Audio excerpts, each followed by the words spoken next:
Lieutenant colonel Shariful হক ডালিমের আমি major ডালিম বলছি বইয়ের এই পর্বে। জিয়ার সাথে মতের অমিল হইছে সেটা আমি জানি, কিন্তু জিয়ারই সব ভুল, আমি গিয়া তারে বুঝামো। মুজিবের নেতৃত্বে আওয়ামী বাকশালী চক্র বাংলার মাটিতে স্বৈরশাসনের এক নায়কতন্ত্র কায়েম করে। প্রয়োজনে চৈনিক নীতির তিরস্কার, মার্কিনীদের অবিশ্বাস, সোভিয়েতের সমালোচক, এই হলো সিংহপুরুষ মাওলানা আব্দুল হামিদ খান ভাসানী। মাওলানা ভাসানী ছিলেন দিব্য দৃষ্টির অধিকারী। বাংলাদেশের পরিসীমা সম্পর্কে মাওলানার দৃষ্টিভঙ্গি ছিল পরিষ্কার। কিংবদন্তি নেতা আমাদের শেষ বৈঠকে সেটা স্পষ্টভাবে উল্লেখ করেন। 1976 সালের আগস্ট মাসে তিনি লন্ডন গিয়েছিলেন অপারেশনের জন্য। আমিও তখন লন্ডনেই অবস্থান করছিলাম। খবরটা তার কাছে পৌঁছে যায়। খবর পেয়েই তিনি একদিন আমার এক ঘনিষ্ঠ বন্ধু সাংবাদিক জনাব গাজীউল হাসান খানের মাধ্যমে ডেকে পাঠান। সময় মতো আমি ও গাজী তার ফ্ল্যাটে গিয়ে উপস্থিত হলাম সকাল 10টার দিকে। হাসপাতাল থেকে অপারেশনের পর বাংলাদেশ দূতাবাসই তাকে সেই ফ্ল্যাটে থাকার বন্দোবস্ত করে দিয়েছে। সেখানে পৌঁছে দেখলাম তার পুত্র জনাব নাসের খান ভাসানী মাওলানা সাহেবের ঘরে উপস্থিত রয়েছেন। হুজুর আছোয়া অবস্থায় বিছানায় চোখ বন্ধ করে নিশ্চুপ হয়ে কি যেন ভাবছিলেন। অপারেশনের ক্ষত তখনও শুকায়নি। চলাফেরা, পথ্য সবকিছুই রেস্ট্রিক্টেড। আমরা এসেছি শুনে তিনি চোখ মেলে আমাকে ইশারায় তার বিছানায় গিয়ে বসতে বললেন। আমি তার আদেশ অনুযায়ী তার শিয়রে গিয়ে বসলাম। গাজী কাছেই একটা চেয়ার টেনে নিল। সালাম দেওয়ার পর হুজুর জিজ্ঞাসা করলেন, নাস্তা করছস? হ্যাঁ হুজুর, নাস্তা কইরাই আসছি, জবাব দিলাম। ভালো কথা, তাইলে আমারে নাস্তা খাওয়া, আমি ডিম খামো। স্বল্প দূরে দাঁড়িয়ে থাকা জনাব নাসের ভাসানীর সাথে চোখাচুকি হলো। নিচু গলায় তিনি আপত্তি জানালেন। বললেন, ডাক্তারকে না জানিয়ে ডিম দেয়া ঠিক হবে না। খেপে গেলেন মাওলানা। জেদ ধরে বসলেন, ডিম তিনি আজ খাবেনি। অগত্যা 2টো ডিমের পোচ করে আনলেন নাসের ভাসানী। ডিমের প্লেটটা হাতে নিয়ে ঘরে ঢুকতেই ইশারায় সেটা আমাকে দিতে বলে তাকে বাহিরে গিয়ে অপেক্ষা করার ইঙ্গিত দিলেন মাওলানা। নাসের ভাসানী চলে গেল। গাজী বসে আছে চুপচাপ। হুজুর বললেন, নে শুরু কর, খাওয়াইয়া দে। আমি আস্তে একটু একটু করে চামচ দিয়ে তাকে ডিম খাওয়াতে শুরু করলাম। এ বয়সে অপারেশনের ধকলে ভীষণ দুর্বল হয়ে পড়েছিলেন তিনি। কথা বলছিলেন অতি ক্ষীণ স্বরে। খাওয়ার ফাঁকেই তিনি আমার সম্পর্কে অনেক কিছুই জেনে নিলেন। লন্ডনে কবে এলাম, কেন এলাম, পরিবার কোথায়, সব কিছুরই সংক্ষিপ্ত জবাব দিলাম। খাওয়া শেষে মুখ ধুইয়ে মুখ মুছে দিলাম। খাওয়ার পর কিছু ঔষধ খাওয়ার ছিল, সেগুলো তাকে খাইয়ে দিলাম। এবার তাকে কিছুটা রিল্যাক্সড মনে হচ্ছিল। পাশে বসে আমি তার মাথায় হাত বুলিয়ে দিচ্ছিলাম। লক্ষ্য করলাম মাওলানা যেন কোনো এক গভীরে তলিয়ে গেছেন। বেশ অনেকক্ষণ পর হঠাৎ করে বলা শুরু করলেন, বাবা, 97 বছরের বেশি বয়স হইয়া গেছে। কবে আসি কবে নাই কে জানে। তবে একটা কথা তোরে কইয়া যাইবার চাই, এ বুড়া সারা জীবন যা করতে পারে নাই তুই ও তোর সাথীরা, সেটা কইরা বাংলাদেশের 10 কোটি জনগণরে বাঁচাইছস জালেমের হাত থেকে। এ বুইড়া তোদের দোয়া দিতাছে, আল্লাহ তোদের হায়াত দারাজ করুক। বলেই তিনি আমার মাথায় গায়ে তার ক্ষীণ হাত বুলিয়ে শরীর বুকে ফুঁক দিলেন। তার চোখের কোল ঘেঁষে তখন পানি বেরিয়ে এসেছে। চোখ বোঝা অবস্থায় তিনি আমার জন্য দোয়া করছিলেন বিড়বিড় করে। কাছে বসেও স্পষ্ট বুঝতে পারছিলাম না কোন সূরা বা আয়াত পড়ছিলেন তিনি। আমি তার অশ্রুধারা মুছিয়ে দিয়ে আবেগে বিহ্বল হয়ে বসে রইলাম। আমার প্রতি তার স্নেহ ও মমতা দেখে আমার চোখ দুটোও অশ্রুসজল হয়ে উঠল। কেমন যেন এক ঐশ্বরিক স্তব্ধতায় মায়াহীন হয়ে চোখ বুজেছিলেন তিনি। কিংবদন্তি নায়ক, বাংলাদেশের মজলুম নেতা মাওলানা ভাসানী। সে এক অভূতপূর্ব পরিবেশ। অতি কষ্টে নিজেকে সামলে নিয়ে তার হাত ধরে নিশ্চুপ বসে থাকলাম। তিনি চোখ খুললেন। বাবা, তোর জায়গা লন্ডন না, দেশে যাইতে হইব। হুজুরের কথার জবাব কি দেব ঠিক বুঝতে উঠতে পারছিলাম না। সে সময় আমাদের সাথে প্রেসিডেন্ট জিয়াউর রহমানের কিছু রাজনৈতিক বিষয়ে মতবিরোধ দেখা দিয়েছিল। ভাবছিলাম হুজুরকে সব খুলে বলবো কিনা।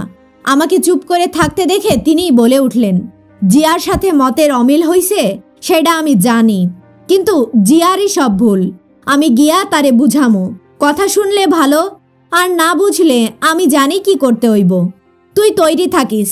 তবে বাবাজান, একটা কথা, বুড়া মানুষের কথাটা মন দিয়া শুনিস। যে কাজ শুরু করছস তার শেষ বহু দূরে। বাংলাদেশের মধ্যেই চোখ বন্ধ কইরা উট পাখি হইয়া বইসা থাকা চলব না। চোখ খুইলা চলতে হইব সীমানার বাইরে। কথাটা একটু ভালো কইরা চিন্তা কইরা দেখিস। কথা বলতে বলতে তিনি বেশ কিছুটা হাঁপিয়ে উঠেছিলেন। আমি আস্তে আস্তে তার কপালের ঘাম মুছে দিতে দিতে বললাম, হুজুর, আপনি দোয়া করবেন যাতে আমি আমার নিয়তে কায়েম থাকতে পারি। আল্লাহ পাক যেন আমারে সুযোগ দেন যাতে একজন মুজাহিদ হিসাবে আপনার ইশারা অনুযায়ী সঠিক রাস্তায় বাংলাদেশের মানুষের মুক্তির জন্য নিজেকে প্রয়োজনে কোরবান করতে পারি। আমার জবাব শুনে বিছানায় শুয়েই তিনি আমাকে বুকে টেনে নিলেন। তার উষ্ণতা ও আন্তরিকতায় আমার বুক ভরে উঠেছিল।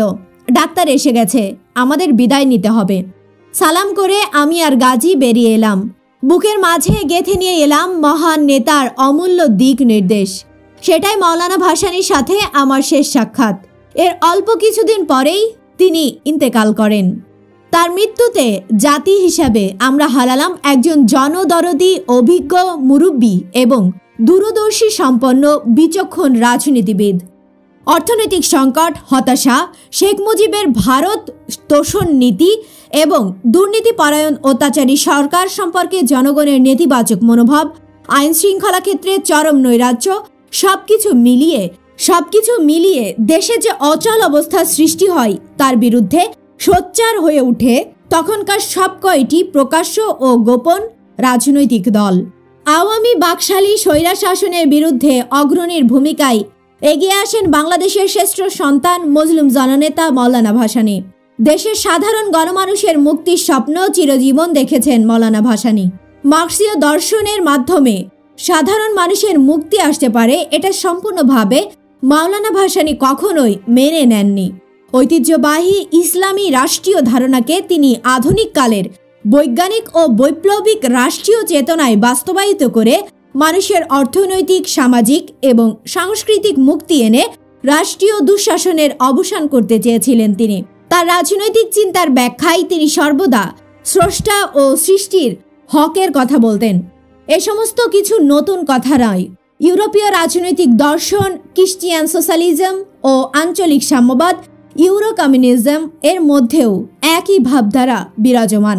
ইন্দোনেশিয়ান সুকানো চেয়েছিলেন ধর্ম, জাতীয়তাবাদ এবং কমিউনিজমকে একত্রিতকরণের মাধ্যমে নাসাকম কায়েম করতে। পরে কমিউনিজম বাদ দিয়ে সে জায়গায় সোশ্যালিজম গ্রহণ করে তিনি স্থাপন করেন নাসাসোস। মাওলানা ভাসানী চেয়েছিলেন ধর্ম ও সমাজতন্ত্রের সমন্বয়ে কায়েম করতে হুকুমতে রব্বানিয়া।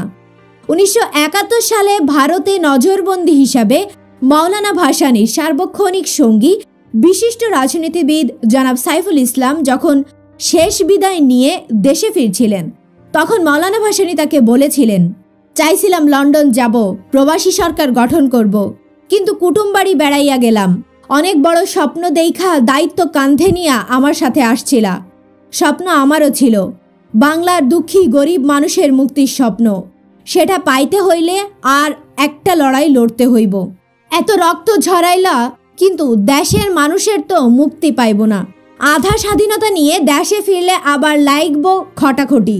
তাই ভাবতাছি, হুজুর কথা ঠিক, কিন্তু সে লড়াই তো বাইরের দুশ্মনের সাথে সরাসরি নয়, দেশের মধ্যেই সে লড়াই ঘরে ঘরে। সেজন্যই আরো কঠিন, আরো হিংসার মন্ডা পোক্ত কইরা নিয়ে যাইতে হইব।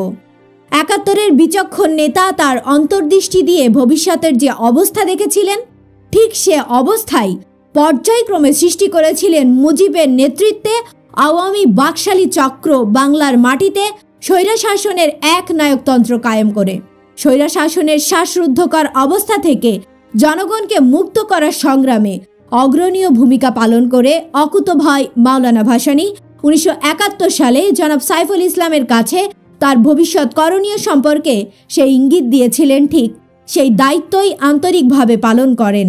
দেশ ও জনগণের স্বার্থের প্রশ্নে আপোষহীন ছিলেন মাওলানা। না ভারতের প্রতি দুর্বলতা, না পাকিস্তানের পায়রবি।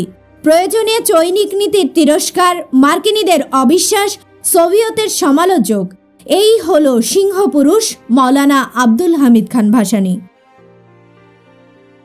বইটির ধারাবাহিক অডিও বুক শুনতে চ্যানেলটি সাবস্ক্রাইব করে সাথে থাকুন। ভালো থাকবেন।